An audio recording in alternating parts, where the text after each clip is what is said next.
The Dojutsus, eye powers that are usually inherited from generation to generation through the blood of a specific clan, have been a defining feature of the Naruto franchise since its beginning.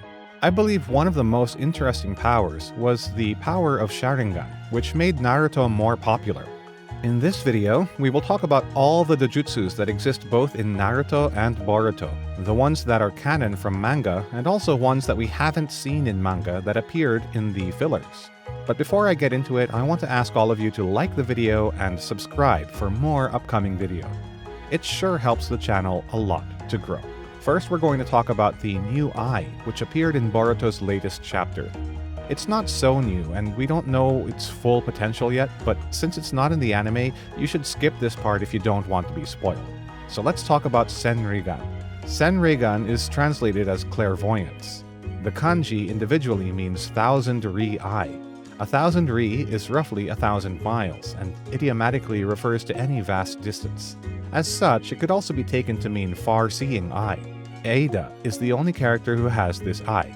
Using this ability, Eida can project her consciousness to any location to see and hear any present event as well as any past event up to the moment of her birth. She also remains limited by the context of what she can witness, as she is unable to perceive events in a separate spiritual or mental plane. It's quite an interesting eye, and we'll see more of it in the future. Now let's talk about other eyes and their powers, starting with Byakugan. The Byakugan, which by translation literally means white eye, is one of the three greatest dojutsus, along with the Sharingan and the Rinnegan. This power has its origins in the Otsutsuki clan, and in the ninja world it is known thanks to the powerful Hyuga clan of the Leaf Village. The Byakugan has many abilities. For example, it grants the user almost 360-degree vision. In addition, it provides the ability to see the chakra and identify it in a way superior to the Sharingan, as well as a telescopic vision that can cover more than 10 kilometers, as in the case of Neji. In a Shippuden filler, Hisashi Hyuga, Neji's father, possesses a Byakugan capable of using a space-time ninjutsu just like the Kinshiki Otsutsuki. Since we mentioned Byakugan first, let's talk about Tenseigan. Considered an evolution of the Byakugan, the Tenseigan is an eye power that is awakened by combining a Byakugan of the Hyuga with the chakra of an Otsutsuki of the moon. In terms of abilities, the Tenseigan can be compared to the Rinnegan, as it has the ability to control celestial bodies through the forces of attraction and repulsion. Yes, just like the Diva path of the Rinnegan does. On the other hand, the user can access the Tenseigan chakra mode, which increases all abilities and allows them to fly and manipulate Gudodama as well. The only known users to date of this Dojutsu are Hamura and Toneri, who managed to split the moon in two. I mean, if Toneri being in Chakra Tenseigan mode split the moon like it was nothing, just imagine how powerful Hamura, the original user, would be. Since its appearance, the eye power of Ishiki Otsutsuki has piqued the interest of the community. The name of the eye is unknown. However, the community has decided to call it Dharmagan, or simply Dharma, a Sanskrit word that refers to religion. The design is that of a wheel divided into 8 segments. This ocular power is located in the right eye of Ishiki Otsutsuki, possibly the most powerful villain in the entire Naruto franchise to this date. According to what we have seen, when the power is activated, the user can access 2 secret techniques, which, according to Sasuke's words, are simple but very annoying. These techniques are Sukuna Hikona, which allows matter to be reduced to microscopic levels and returned to its size at will. Mind you, the user cannot shrink living matter except for himself. The other secret technique is known as Daikokuten, and it grants the ability to store objects within a dimension where time does not pass, within the Sukuna Hikona. Without a doubt, the Dharma is a dojutsu that anyone would think twice about facing, since it put Naruto and Sasuke on the ropes on several occasions. It will be interesting to see how Kawaki uses its powers and even learn new techniques with them, as humans have a tendency to recreate and modify their ocular powers, or at least create new techniques with them. The eye, which I consider to rival Dharma, is the Jogan. The Jogan is probably one of the most mysterious things about Boruto, since although it appeared in the first chapter of the manga and has appeared in many more during the anime, we still know practically nothing about it. What is known to date is that it allows Boruto to perceive the flow and trail left by the chakra, as well as detect the distortions or fissures left as a result of space-time techniques. King Otsutsuki is believed to possess this power, as when Urashiki saw him, he showed fear. implying that he already knew him. The only thing left for us is to wait for it to come out in the manga, because otherwise we will continue without knowing what this Eye of Hope is and what it can do. But I believe it will have a huge impact on the series in the future. It's natural since the main protagonist uses it.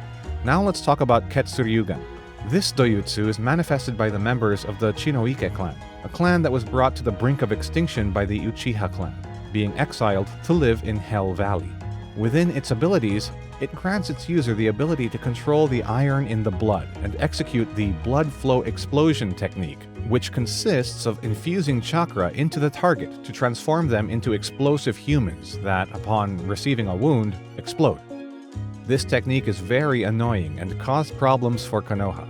In addition to this, the Ketsuryugan, like most eye powers, grants formidable genjutsu abilities. The most well-known of the various patterns we have seen through the series are the Sharingans. The Sharingan is perhaps the most popular eye power within the franchise. Contrary to what we believe, only a few members of the Uchiha clan managed to awaken the Sharingan. In fact, Kishimoto stated in the first few databooks that the Uchiha who awaken red eyes are extremely few. Those who manage to awaken go through a bitter situation. The one who uses this visual jutsu can instantly see and understand any genjutsu, taijutsu, or ninjutsu, and copy the technique of the attacker. This eye power consumes large amounts of chakra, but the genetics of the Uchiha clan prepares them for it. On the other hand, the Sharingan also grants the ability to use high-level genjutsu.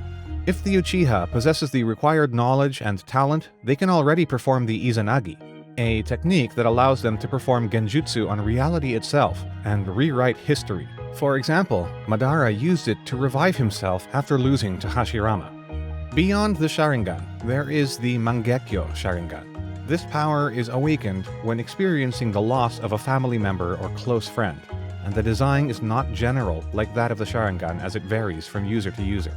Although the Mangekyo uses a lot more chakra than the Sharingan, it brings with it extremely powerful abilities. For example, they usually give access to two special techniques like the Kamui and Koto Amatsukami, and also grant a gigantic avatar of chakra known as Susanoo.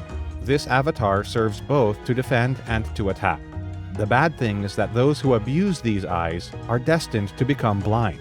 To counteract this, they have to implant other eyes to get the eternal Mangekyo Sharingan, or in the case of Obito and Danzo, counteract the blindness with some healing method. In their case, the cells of the first Hokage stopped them from going blind. Beyond the Mangekyo Sharingan, there is the Rinnegan. We can call it the upgraded version. The Rinnegan is considered the most powerful of the three great dojutsus, and for good reason, I agree, since these eyes bring the power of a god. There are many variations of the Rinnegan that have been seen throughout the series. I've got another video where I explain them in more detail. The link is in the description. Now, I plan to talk about other details considering them. The first variation that we saw was Madara's, being wielded by Nagato Uzumaki. Under his control, he divided the 6 pain paths into 6 bodies that were remotely controlled. The 6 paths of pain are Diva Path, grants the ability to repel or attract objects. The most powerful jutsus of this path are the Bansho Tein, to attract objects, the Shinra Tensei, a powerful shockwave that sends almost any individual flying, and the Chibaku Tensei, a technique in which the user generates a nucleus that attracts anything that is close to it, stones, people, trees, forming a small satellite. Prita Path, absorbs chakra and in general any kind of ninjutsu. Human Path, extracts a person's soul and can read minds. Asura Path, summons a mechanical armor that can launch highly destructive missiles or create robotic parts. Naraka Path, can summon the King of Hell and use it to interrogate people or to revive people. Animal Path, allows you to bring powerful summons to the battlefield, such as the Keeper, a giant dog that multiplies when receiving damage. Finally, we could consider the Outer Path as the 7th, since it can control life and death through the Rinne Tensei. In addition to these abilities, Rinnegan users can manifest abilities of their own, much like Mangekyo Sharingan users do. For example, Madara had Limbo, which allowed him to create invisible and intangible clones. For his part, Sasuke had the Aminotei Ikara, a space-time ninjutsu function to exchange the position of objects or that of the user himself. The Otsutsuki have shown more variants and powers of the Rinnegan. We have Momoshiki's Red Rinnegan, with which he absorbed and returned techniques. Until now, the most mysterious and peculiar Rinnegan have been those of Urashiki, since in addition to transforming his Byakugan into a Rinnegan, he changed its colors, going from red to blue. Another user which is quite interesting is Ranmaru's eye power. I believe most of you don't know about this eye since it's from the original Naruto series. In the Naruto anime, Ranmaru appears as a boy from Kirigakure who was saved by the swordsman Raiga Kurasuki. Ranmaru possessed a dojutsu that allowed him to see through solid objects, use powerful genjutsus, and interfere with the Byakugan user such as Neji. He is also able to heal using life force. The name of these eyes is unknown, but when activated they glow a deep red. Although he cannot be compared to the Sharingan or the Rinnegan, the abilities he grants are very useful in combat. Now let's talk about the interesting eye of one of the characters from the Naruto movie, Shion. Shion is a priestess from the country of demons who appears in the first Naruto Shippuden movie. In addition to being highly attractive in design, these eyes give the priestess the ability to see into a person's future, allowing her to see someone's death. It is said that she made 100 predictions and was only wrong on one, the one about Naruto Uzumaki's death. Shion can rewind the time of her death and have someone else die in her place, making it clear that these eyes have abilities that are not to be taken lightly. Another interesting character named Yome appeared in the filler episodes about Chunin exams, where we saw Rock Lee and Shira fight. When Yome uses her eye, her pupils dilate and allow her to locate her enemies using the reflection of water droplets. In this way, she can see tens of kilometers, so they are very useful when collecting information and anticipating ambushes. What do you think? Which one is the strongest eye from the franchise? Let me know in the comments. I hope this video was informative. Make sure to subscribe for more upcoming videos. Shinzumaki out. Peace.